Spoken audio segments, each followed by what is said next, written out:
My lords, with the addition of the Machine Age and the accompanying patch, the mid-game crisis got buffed. Today I'm going to discuss the various mid-game crisis events that can occur in our galaxy. There are, by my count, 7 different events that can occur, some of which are more dangerous than others, but all of which can be quite dangerous in their own right. I also think it's important to note that mid-game crisis events are by design not supposed to delete the galaxy.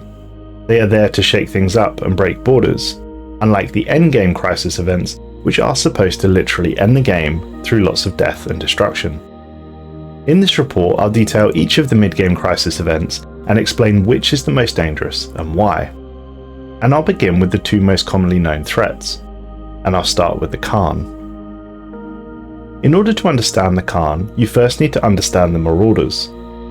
The Marauders are nomadic and militaristic societies that are passed on living planet-side in favour of a life in space. They live solely on ships and space stations, subsisting largely on raiding each other and extorting tribute from settled empires. Marauders are always hostile, but will generally not attack empires unless they enter their systems, or are in the process of actively raiding them.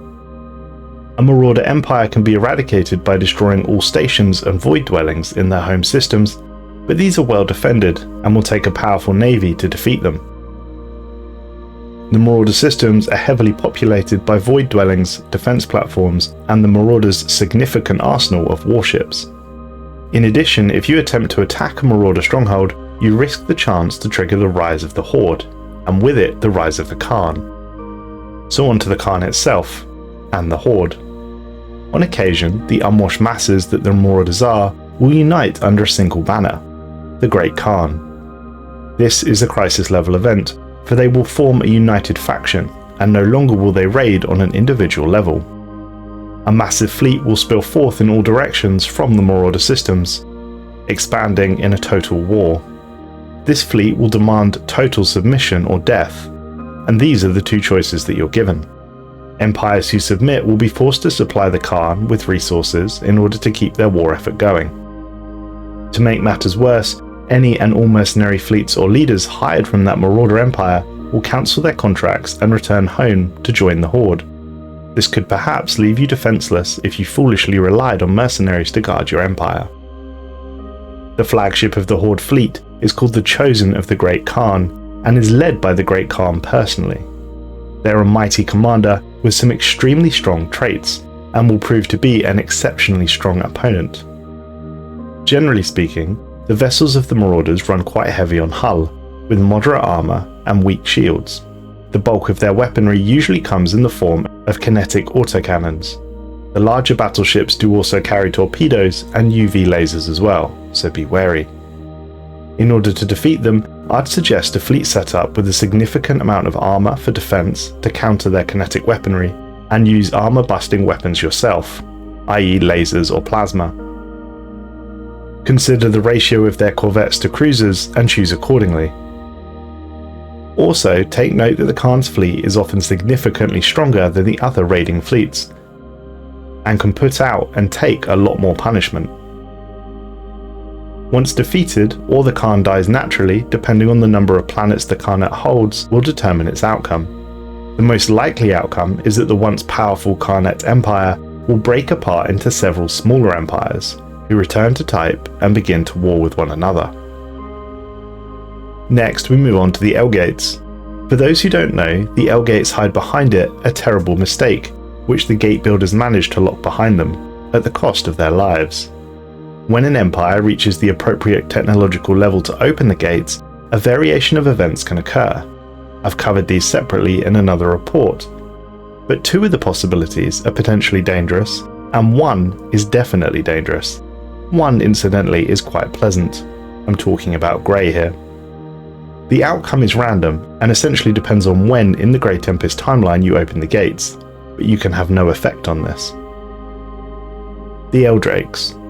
The Eldrakes are the lesser of 3 evils, as despite being powerful, they are not immediately hostile. If you decide to attack one of them, then be ready, because they will all turn hostile. They're not shielded, so bring energy weapons, i.e. plasma and laser, to bring them down. The Destiny consonants are the second non-immediately dangerous outcome. They are essentially a non-hostile version of the Grey Tempest, who I'll come on to shortly. The Destiny share the same ship design and fleet strength, but they are completely harmless so long as you don't enter a single system in the L cluster. Essentially, as long as you do what they ask, they won't harm you. The Grey Tempest, however, are a potential issue that will need to be dealt with. If you open the L gate and the Tempest appears, I'd suggest dealing with it ASAP. The Grey Tempest have the same ship design and fleet strength as the Destiny, but the difference is they're hostile, and will immediately begin to pour through every L gate in the galaxy, regardless of which one was unlocked. Tempest fleets are composed of 1 Titan and 5 cruisers, and they're all equipped with energy weapons and numerous strike craft. For defense, they have an almost even split of armor and shielding, tied to a significant hull strength. To defeat them, I would recommend a mixed fleet in regards to armor and shielding, but with a significant amount of point defense and/or strike craft. Given that all of their ships are cruisers and above, and they lack any sort of point defense, torpedoes should be effective in bringing them down. To defeat the Tempest entirely, you must destroy their factory stations in their home system, which is situated deep inside the L cluster. This factory will continue to pump out fresh nanite ships until defeated. If the factory is destroyed, all Grey Tempest ships will simply dissolve, regardless of where they are in the galaxy. The Khan and the Tempest, probably the strongest of the 2 mid-game crisis events. Both have serious potential to mess up the galaxy. The Khan is in my opinion the stronger of the 2 for several reasons. Firstly, the Khan will spread out from a single point, and its fleets generally will doomstack, at least at the start. This can make it quite a difficult force to crack initially. Contrast this to the Grey Tempest, and although it has more initial fleets, they spread out across the galaxy via every L gate, thus making each individual encounter that much easier. Although they are individually stronger than the Khan, given their technological capability. Secondly, the Khan can and will vassalize and subjugate other empires, adding to their strength. The Tempest will simply destroy, and thus does not have a snowball effect. It is worth noting, however, that after 35 to 50 years, the Khan will eventually die naturally, thus ending the crisis. There is no such mechanic with the Grey Tempest. One must find and destroy their factories. As such, the Khan, although being a more immediate threat, if you can turtle it out, you will survive. The Tempest, however, will just keep pumping out fleets until you defeat them. At the start of the report, I mentioned that there are 7 mid-game crisis events. We have covered the 2 most well known. The next one we shall discuss is the Formless. The Formless are tied to the discovery and research of astral plane events. They will contact you as you progress through the research of these astral events, and eventually you will be contacted with a request for aid, and a strange wormhole will appear in your home system for you to investigate. If you enter that wormhole, you will find the Aberrant, the extra-dimensional beings that make up part of the Unbidden endgame crisis. They will become immediately hostile and attack you. They can be defeated using the same methods that you would use to defeat the Unbidden, i.e. shield-penetrating weapons such as arc emitters, disruptors and missiles. Upon defeating the Aberrant, you'll be contacted by the Formless themselves. They inform you that there are more Aberrant coming, and you must seal the rift or risk annihilation.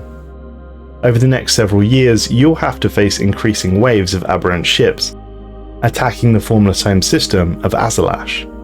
Use the same methods as before, arc emitters, disruptors and missiles, and defend your vessels with heavy shielding.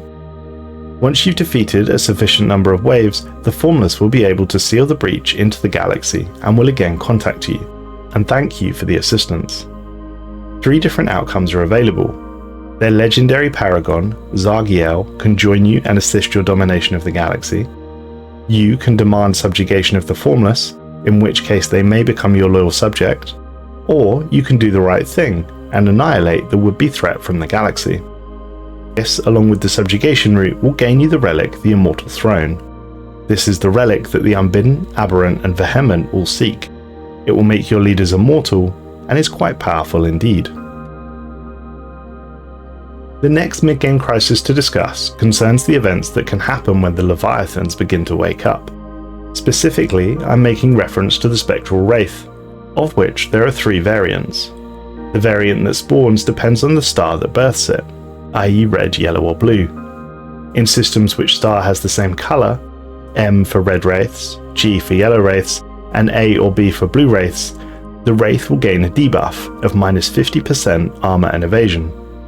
The wraiths themselves use only energy weapons and armour, and as a result should be engaged with shielded fleets using energy weapons, such as plasma. The wraith has an unusually high evasion, and if possible should be engaged within the system that weakens it. The wraiths are not by any means a major threat to the galaxy, but they can wreak havoc if birthed deep inside your empire unexpectedly. If one does spawn, it will destroy the starbase and roam around your systems looking for food. Defeat it swiftly, as on defeat it will provide your empire with some nice bonuses to energy weapon output, physics research, and energy production. Next we have space storms, and would you believe it, space storms are classified as a mid-game crisis event. They can occur only past the mid-game point. Space storms will affect half the galaxy, but this is spread over individual systems rather than a specific segment of the galaxy. Systems that are subject to the effects of a space storm will block sensors, similar to how nebulae work, they will disable all shield effects, and they will cause ships travelling through the storm to go 50% slower than normal. Space storms are less of a crisis to deal with, and more of a potential boon if you plan accordingly. Use them to defeat well-shielded but powerful entities, such as the automated dreadnought, or take advantage of the sensor block to engage in some sneaky moves on a rival empire. The AI Rebellion. The AI Rebellion is an event that can occur post-mid-game to empires that are enslaving artificial intelligences. It has several specific requirements. Either sapient combat simulations or synthetics must have been researched, or 25% of the empire's population must be mechanical. The artificial intelligence policy is not set as citizens' rights, and robotic workers are not set to be outlawed. Should these events line up, a situation will fire, whereby you'll have to choose how to address the potential issue. Over time, AI malfunctions and/or attacks will increase as it becomes obvious that the artificial intelligences in your empire are unhappy with how they're treated.